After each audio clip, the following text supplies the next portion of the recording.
ఆ సీట్ల గురించి, ఎందుకంటే వాళ్ళు అదే చూస్తారు, ఈ సీట్లంతా ఖాళీ ఉన్నాయంటారు, మీరు ఖాళీ నింపాలి, తర్వాత ఫోటోలు దిగొచ్చు, ఎన్నన్నా దిగొచ్చు, మీటింగ్ అయిపోయాక అందరు దిగవచ్చు. దయచేసి కూర్చోండి. మిత్రులారా, మీ అందరికీ తెలుసు, యావత్ భారతదేశంలో నరేంద్ర మోడీ 3 సార్లు ప్రధానమంత్రి అయ్యాడు. గతంలో 11 ఏళ్ల క్రితం నుంచి నేను ఢిల్లీలో జస్టిస్ ఈశ్వరయ్య గారు చైర్మన్ ఉన్నప్పుడు పార్లమెంట్ కమిటీలో ఒక నిర్ణయం తీసుకున్నాం. ఏమిటంటే, ఎవరికి లేనిది మాకే క్రిమిలేయర్ ఉన్నది. గతంలో 6 లక్షల యాన్యువల్ ఇన్కమ్, దాన్ని 2 లక్షలు పెంచారు. దానికి మేము కమిటీలో ఒక నిర్ణయం తీసుకున్నాం.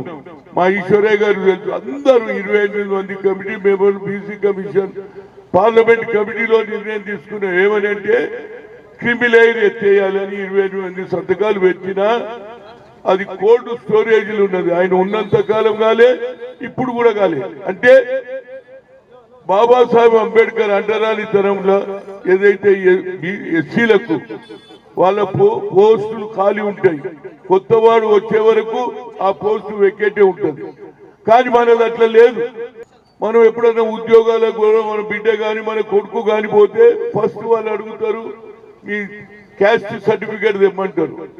ఆ క్యాస్ట్ సర్టిఫికేట్లు అడుగుతారు, మీ నాయన ఏం పని చేస్తున్నాడు, ఫలానా క్లర్క్ చేస్తున్నాడు. కానీ క్లర్క్ జీతం వచ్చేటప్పుడు 20,000 ఉంటుంది.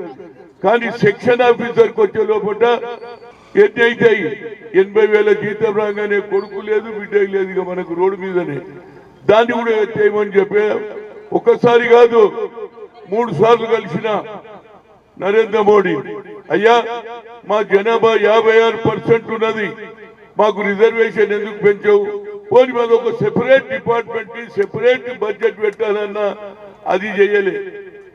కులగానే చేయమన్నా 2008లో రాజ్నాథ్ సింగ్ అన్నాడు, మేము తప్పనిసరిగా కులగానే చేస్తానని, ఇప్పటి వరకు కులగానే చేయలే. అదే రాహుల్ గాంధీ గారు కన్యాకుమారి నుంచి కశ్మీర్ వరకు నడిచిన తర్వాత ఆయనకు ఒక ఆలోచన వచ్చింది.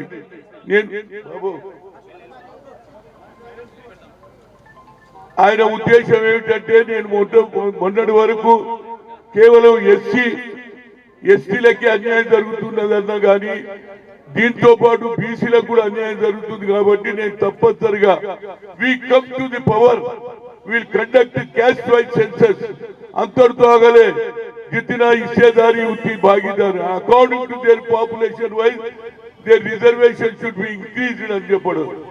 ఆ తర్వాత మన నిజంగా కూడా ఏ నాయకుడు లేకుండా ఇప్పటిదాకా, ఒకనాడు జ్యోతిరావు పూలే చదువుకుంటేనే భవిష్యత్తు ఆలోచన చేసి సావిత్రి పూలేతో కూడా స్కూల్ పెట్టించి మహిళలు కూడా చదవాలని ఆలోచన చేస్తే మనకు ఏ నాయకుడు లేదు. కానీ రాహుల్ గాంధీ ఎప్పుడైతే అన్నారో, ఇక్కడ తెలంగాణ ప్రభుత్వం ఇమీడియట్ గా, నేను 10 జిల్లాలు తిరిగిన, కులగన జరగాలి, మా రిజర్వేషన్ పెంచాలంటే కామారెడ్డిలో రేవంత్ రెడ్డి గారు, సిద్ధరామయ్య గారు ముఖ్యమంత్రి సమక్షంలో 42% అనౌన్స్ చేశాడు. ఇది ఎన్నికల ముందు సంగతి చెప్తున్నా, ఎన్నికల ముందు చెప్పాడు. కామారెడ్డిలో దాన్ని ఇంప్లిమెంట్ చేస్తారన్నారు.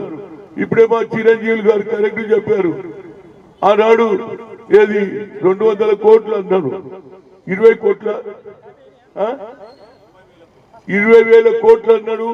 కానీ మా సంఖ్య, నేను ఆనాడే మీటింగ్లు అన్నా, రేవంత్ రెడ్డి గారు ఇది మాకు అన్యాయమయ్యా, దీన్ని పెంచాలన్నాను. నేను తప్పనిసరిగా ఈ డయాస్ మీద చెప్తున్నా, మా ముఖ్యమంత్రికి చెప్తాను, తప్పనిసరిగా 20,000 నుంచి కమస్కం 40,000 కోట్లు పెంచాలి. ఎందుకంటే మా జనాభా ఎక్కువ ఉన్నదని కోరుతా. అదొకటి. 5 సంవత్సరాలలో 1 లక్ష 20,000 దానికి తప్పనిసరిగా ఈశ్వరయ్య గారు చెప్పిన నీ పేరు కూడా చెప్తా.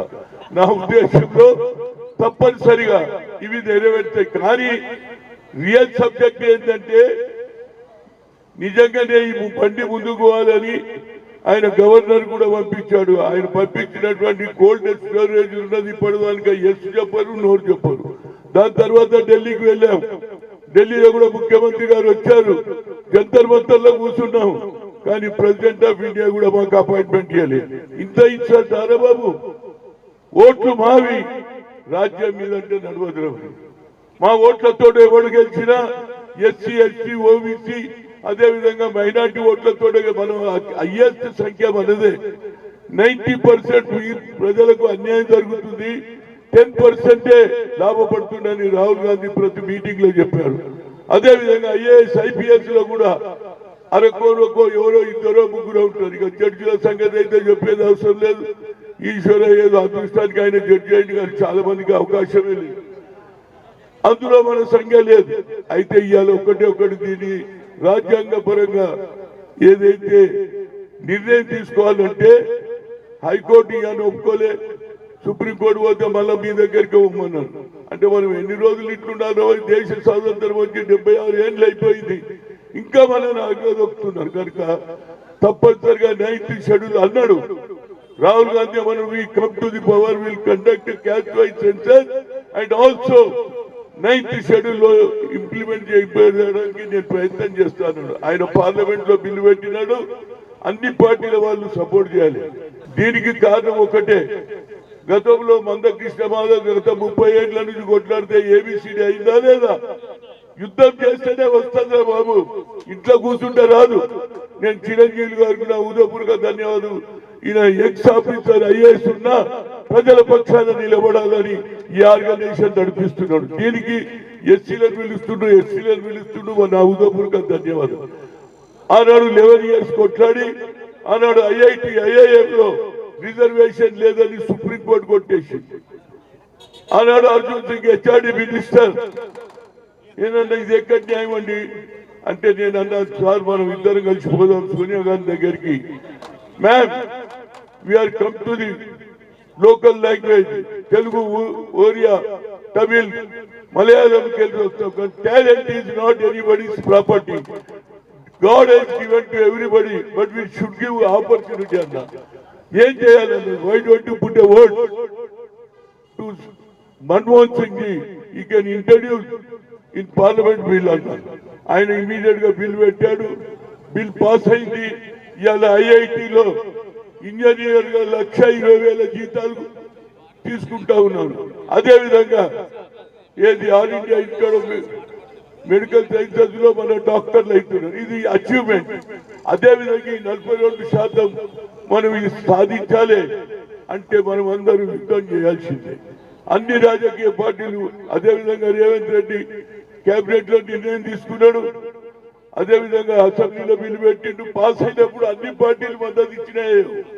ఇప్పుడు సరిగ్గా లేదు బిల్లు. ఇది ఎట్లా పోతుంది? ఎక్కువ మంది మద్దతు ఇస్తే 9th షెడ్యూల్ పాస్ అవుతుంది. దాని గురించి తప్పనిసరిగా అన్ని పార్టీలు ముందుకు రావాలి. అందరి ఇళ్లకు పోదాం, కడుపులు తలకాయ పెడదాం, అవసరం ఉంటే నేను కాళ్ళు కూడా మొక్కాలి. అరే ఈ అవసరాల వల్ల రావురా బాబు. ఒక నాయకుడు చెప్పిండు, ఇంతవరకు ఒకటి అయ్యలే. ఒక నాయకుడు దిక్సూచి ఉన్నాడు, ఇక్కడ ఇంప్లిమెంట్ అయింది. అదే విధంగా అన్ని రాష్ట్రాలలో కూడా ఇంప్లిమెంట్ కావాలంటే, తెలంగాణ దిక్సూచి కావాలంటే మరి చిరంజీవి లాంటి వాళ్ళు, ఈశ్వరయ్య లాంటి వాళ్ళు ముందుకు వచ్చిండ్రు. వాళ్ళు గతంలో ఐఏఎస్ చేసిండ్రు, అయినా వాళ్ళకి అవసరం లేదు. కాదు, అన్యాయం జరుగుతుంది కాబట్టి ఈ అన్యాయం వ్యతిరేకంగా పోరాడాలని వాళ్ళు ఫైట్ చేస్తున్నారు. రాష్ట్ర ప్రభుత్వం కూడా తప్పనిసరిగా ఫైట్ చేస్తుంది. ఈ 42 అయితే లోకల్ బాడీ ఎన్నికల్లో మన వాళ్ళు సర్పంచులు, మండల అధ్యక్షులు, జిల్లా పరిషత్ చైర్మన్ అవుతారు. ఈ పంచాయతీరాజ్ వ్యవస్థ కూడా ఎవరు పెట్టిండ్రు? రాజీవ్ గాంధీ అన్నారు 5 సంవత్సరాలకు ఏ విధంగా అసెంబ్లీ జరుగుతుందో, ఏ విధంగా పార్లమెంట్ జరుగుతుందో, అదే విధంగా పంచాయతీరాజ్ కూడా 5 ఏళ్లకు జరగాలన్నారు. అది పెండింగ్లు ఉన్నది.